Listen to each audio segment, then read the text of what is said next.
আসসালামু আলাইকুম। আজ একটি সিজার হয়েছে। আমাদের ডাক্তার ম্যাডাম সঠিকভাবে তা সম্পূর্ণ করেছে। তার জন্য আমরা দোয়া করি যে সে ভবিষ্যতে আরও ভালো ভালো সিজার করতে পারে। আজ আমরা নিজ চোখে দেখলাম উনি নিখুঁতভাবে সিজারটা করে এবং তা সেলাইগুলোও সম্পূর্ণ করতেছে।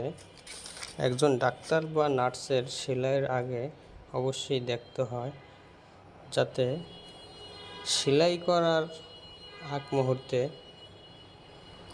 সার্জিক্যাল এবং অন্যান্য দ্রব্যাদি অপারেশনে ব্যবহার করার এগুলো কি পেটের ভিতরের অংশে রয়ে গেছে কিনা না সম্পূর্ণ বের করা হয়েছে তা ভালো করে দেখে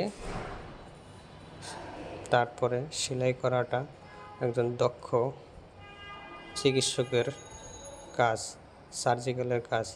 তাই আপনারা যারা সেলাই শেখার আগ্রহ আছে তারা এই ভিডিও থেকে সেলাইটি দেখে